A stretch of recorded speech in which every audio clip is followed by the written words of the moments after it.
discretion advised. This is 10-Minute Murder.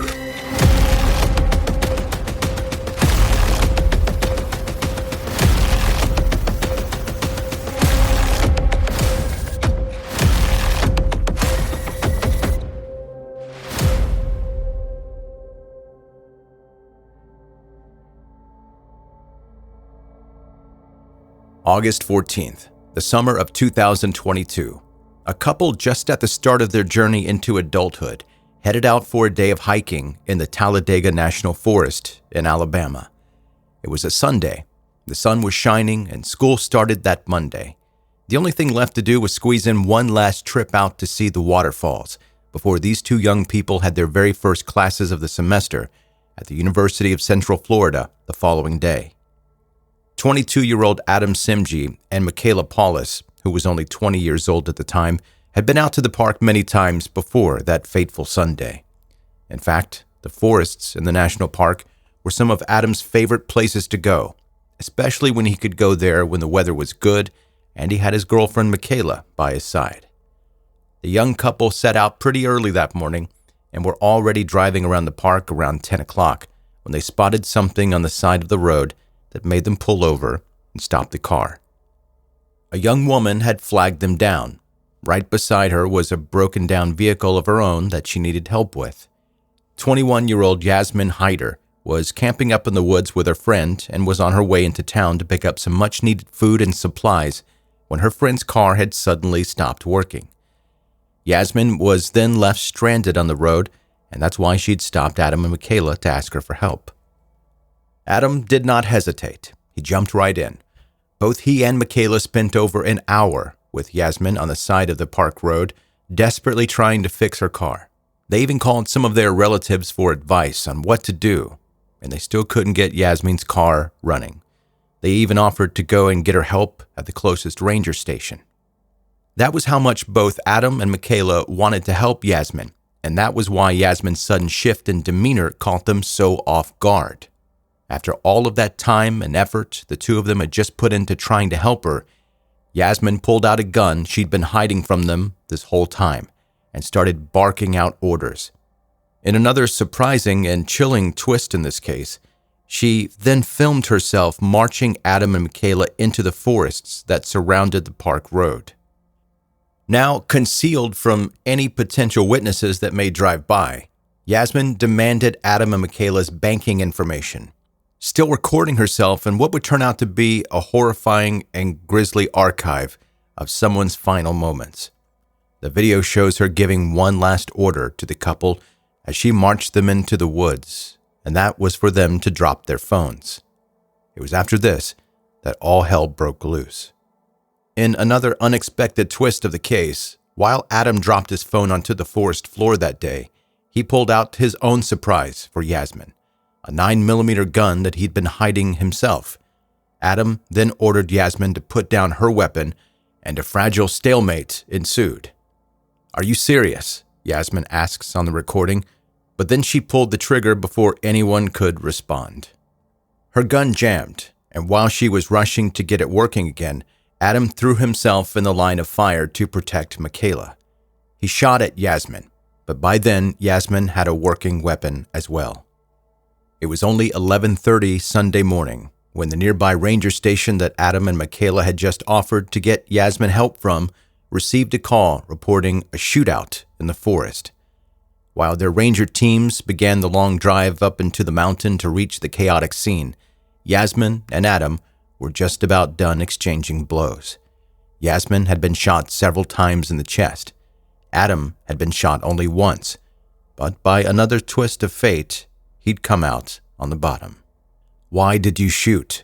Yasmin says on her own recording. "It wasn't supposed to be like this." As Adam and Yasmin laid bleeding out in the middle of the forest, two witnesses were left standing.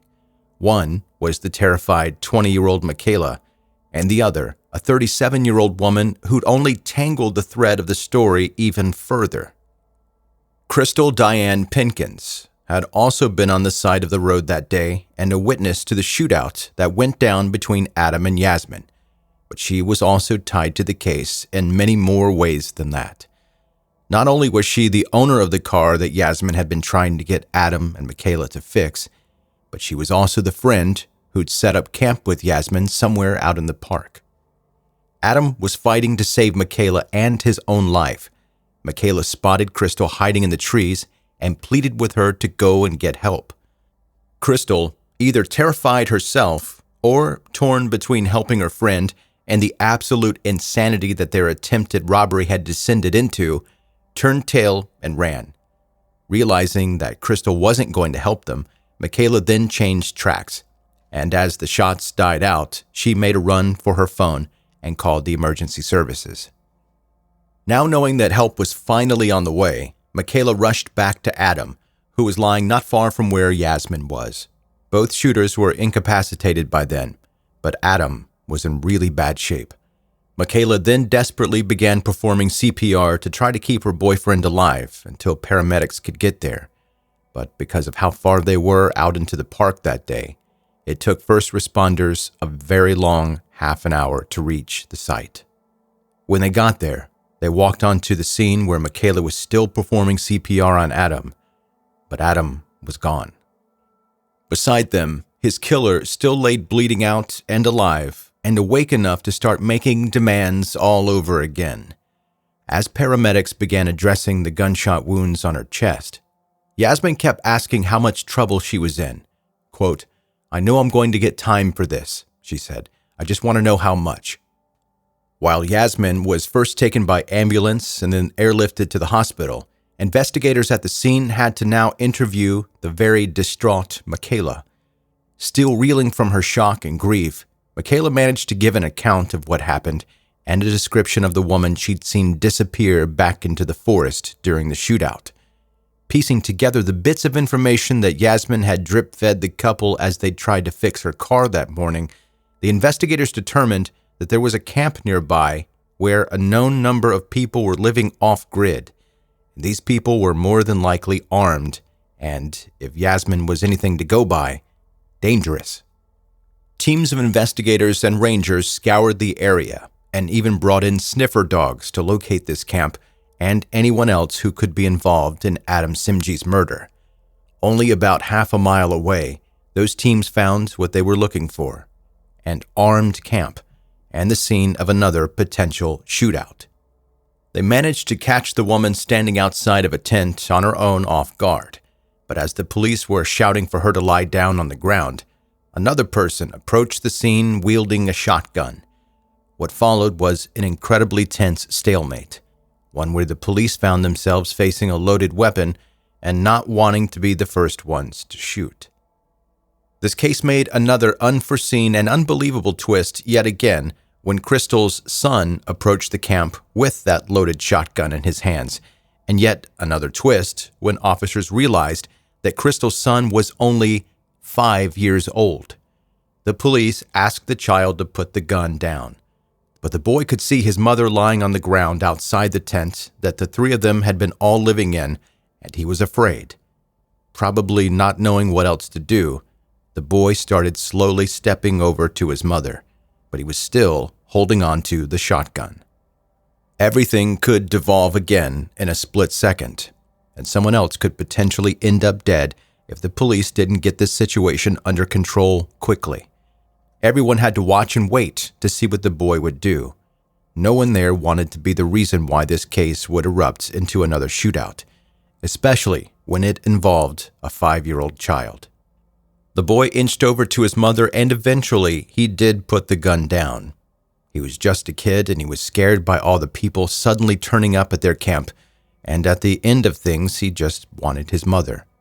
In front of all of those armed officers, he made his way over to Crystal, put the gun down, and then got down on the ground so he could lie beside his mother. Now that he was finally unarmed, the police then secured the scene and arrested Crystal. Her son was immediately taken into care, and she was sent to jail for her part in the murder that had occurred only a half-mile away from that campsite. Yasmin later argued that she'd only approached Adam and Michaela because she genuinely needed to get into town to get food, and their car was broken.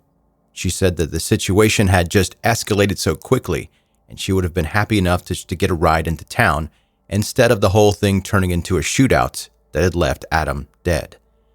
But Michaela disagreed. In response to Yasmin's statement, Michaela argued that she and Adam would have been more than happy to have dropped Yasmin into town themselves if she had asked them to, and that Yasmin was responsible for Michaela losing the love of her life.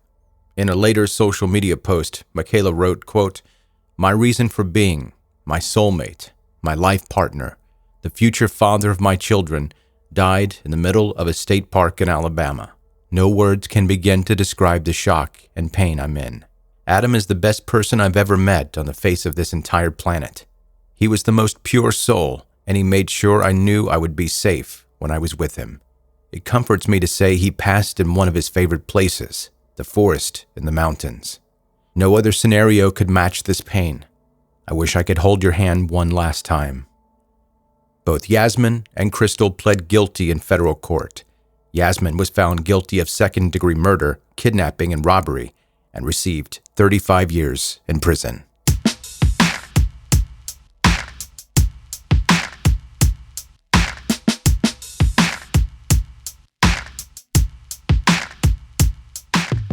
That's 10-Minute Murder for today. Brief and bingeable true crime. I'm Joe, the host, and I really appreciate you listening. If you're new to 10-Minute Murder, welcome. Make yourself comfortable, settle in here, and go back and catch up on all of the back episodes. It makes it easier to do that if you subscribe wherever you're listening right now. And when you do become a subscriber, you'll also see the episodes, the new ones, as soon as they come out. They'll automatically come to you. If you have social media, connect with 10-Minute Murder there, any place that's possible. You can go to the search bar in any of the social media places like Facebook, Instagram. Just type in 10-Minute Murder, and it's going to pop right up. If you're looking for more information or links to any of that, you can go to 10minutemurder.com.